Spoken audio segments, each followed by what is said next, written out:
Hey folks, it is Wednesday, March 4th, 2026. You're listening to the Daily Ledger Show, and I'm your host, Dennis Sert. Great to be here with you tonight. We got some good stories we're going to get into. Anthropic chief back in talks with the Pentagon about OpenAI deal. It's kind of wild. It's going to be our flagship story. Who needs data centers in space when they can float offshore? X taps William Shatner to give out invites to its payment service X Money. Trump announces AI industry pledge to pay for power. Apple's $599 MacBook Neo, the pros and cons. Those are stories we're going to get into. Before we get into it, make sure to hit that like button, comment, subscribe if you're on YouTube, follow if you're on TikTok or Instagram, or whatever. And yeah, make sure to share this with all your friends. Let's get into it. So this is kind of wild. Anthropic chief back in talks with Pentagon about AI deal. So it's funny because Anthropic gained a lot of clout just from consumers in general. Basically overtook OpenAI, just direct to consumer, kind of last Friday, Monday, Tuesday, right? Both in the App Store as the top app on the App Store, as well as just OpenAI kind of shitting the bed with their uninstalls jumping from like 29% to 295% earlier this week. And it was kind of bad because, there was definitely a point in time where OpenAI was like light years ahead of everybody. And then suddenly OpenAI is kind of like the bitch, like kind of the beta male. You know what I mean? It's like OpenAI is like picking up the sloppy seconds, if you will. Like you can think of the Department of War as like this really, really hot girl, right? Hot woman, lady. And then, there's Anthropic, and then there's OpenAI. And OpenAI, in this example, is kind of like, like maybe the chess player, maybe like the nerd, oh, hey man, how's it going, and then Anthropic is like the star quarterback, and then it's like the star quarterback and the top cheerleader, right? Department of War just kind of broke up, and then they're like, okay, well, fuck you, and then now they broke up, and then now it's like, the chess player or whatever. I don't know how many chess players are getting with cheerleaders, but it's like, it's like, oh, hey, like, pulls up to the cheerleader, like, oh, I heard you were single, right? You know what I mean? So it's like, point being, Altman is kind of in this position where it's like he's taking sloppy seconds, and then suddenly all the consumers, apparently who are all just liberals, are just like uninstalling ChatGPT and stuff. It was just massive fallout, like I mentioned. And then now, just to kind of put the cherry on top, suddenly the star quarterback, Anthropic, is like, hey, well, we might not actually be broken up. Anthropic chief back in talks with Pentagon about AI deal. Now, isn't that funny? Imagine if Anthropic walks away, just clearing OpenAI, leaving them in the dust, even with direct-to-consumer and a Department of War deal in their pocket. How about that? Now, would anyone have seen that coming? No. That's wild. Anthropic chief executive Dario Amodei is making a last-ditch attempt to strike a deal with the U.S. Defense Department after the breakdown of negotiations last week. left his company at risk of being frozen out of the military supply chain. So what is Amode going to say? Well, yeah, last week I wasn't really into mass domestic surveillance, even though it's already happening. But still, I'm against it. And then now he's going to like, you know what? I changed my mind over the past week. We just really need to surveil just all of our citizens. We need to surveil all of them. Oh, right. I mean, like what changed, right? So imagine the deal goes through with Anthropic. What changed? Okay.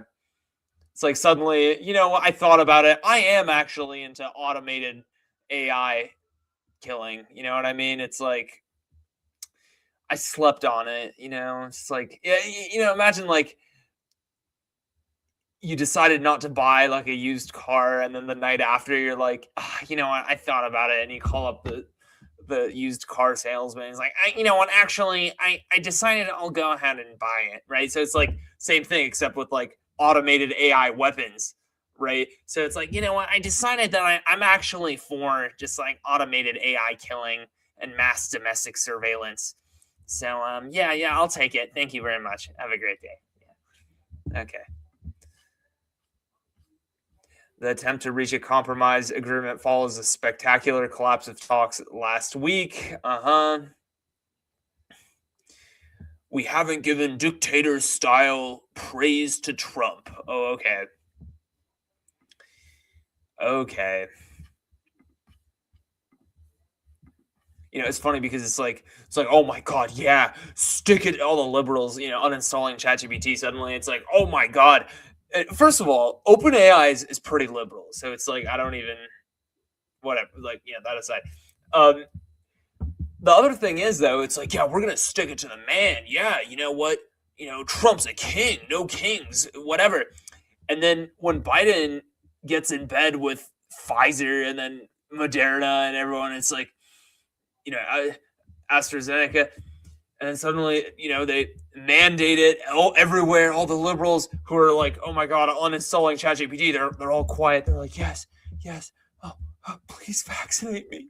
Please. I need it. I need the gene therapy. Just change my DNA. Please, government, change it now. It's like, these bitches weren't uninstalling ChatGPT then, you know what I'm saying? Like, oh my God.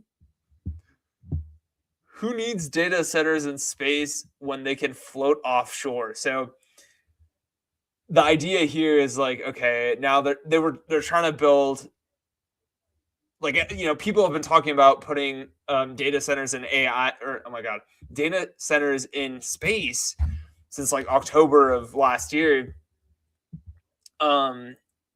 With Elon Musk and then, all the San Francisco people.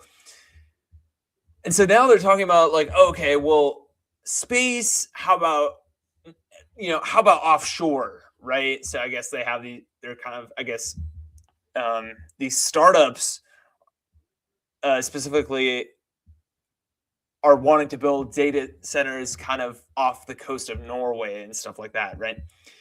And it's wild because, they're actively attacking these data centers now. Like that's why Claude went down a couple of days ago. It's because they somebody shot a missile and bombed the AWS data center in the Middle East. So yeah, and it was really funny because like the article, it was like, oh, a fire came up. Yeah, fire because a missile blew it up. That's why. Yeah. So anyways, it's like a burglar comes in your house, steals everything. It's like, wow, I feel like I misplaced something. It's like, no, a burglar came and stole it. You know what I mean? Yeah. So it's like, what happens when analogously a tsunami just happens to hit the data center? It's like, wow, the data center flooded, guys. But meanwhile, some weapon or something like. Yeah. And it's like, what's with them trying to put data centers everywhere, like in space, offshore, stick a data center up your ass, right? It's like, where else are they going to put it? You know what I mean?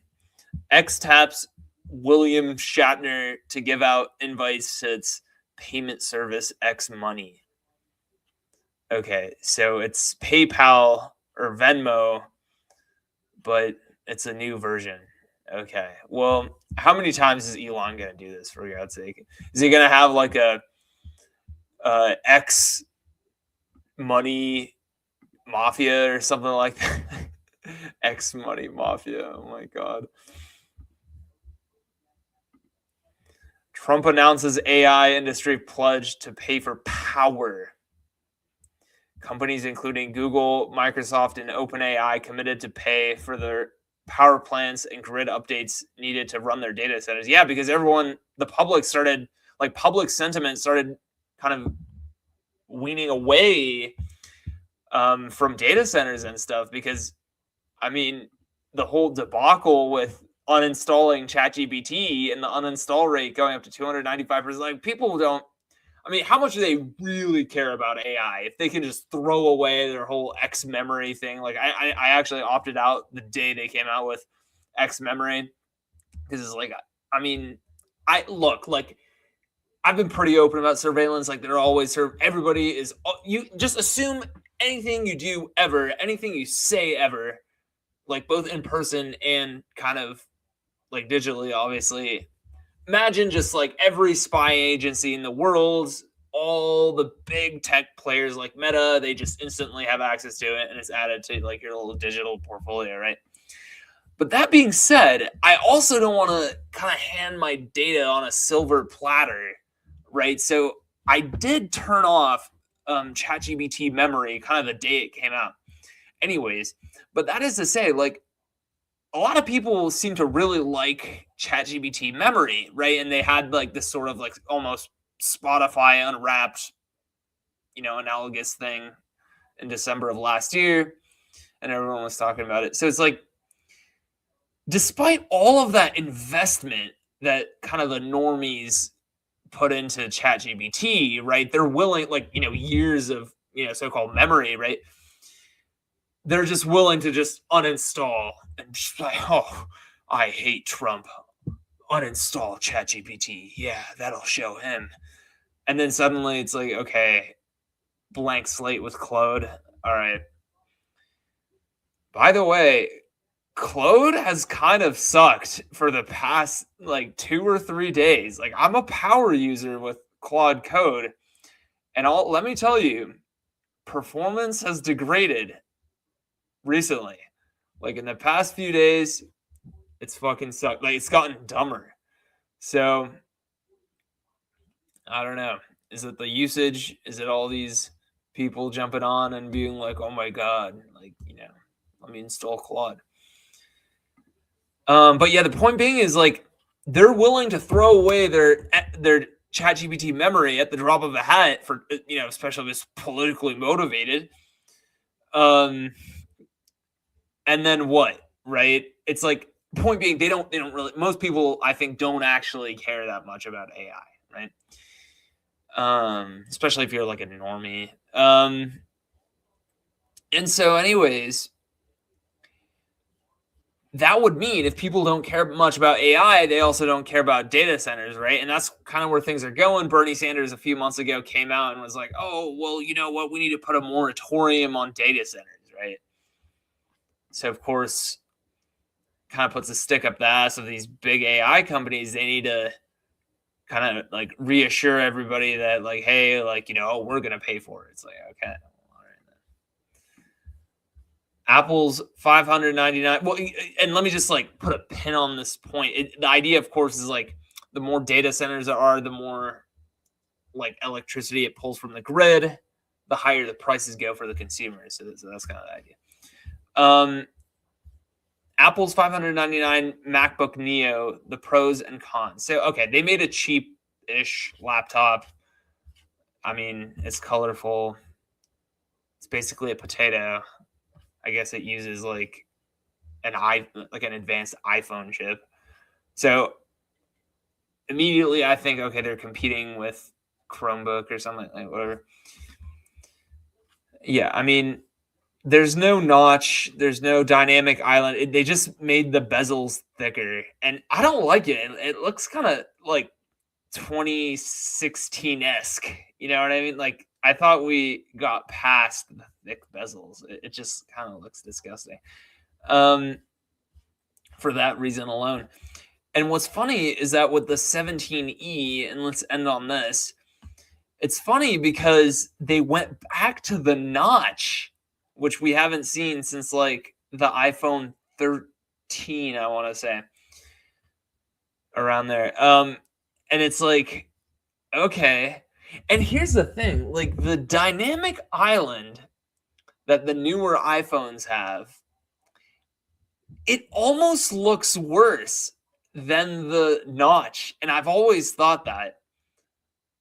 And now that I see Apple kind of putting the notch back into their iPhone, albeit this isn't the flagship, it makes me think, do they also think that the dynamic island wasn't as cool as the notch? I mean, like not even as like, yeah, the dynamic island's cool, but it's like,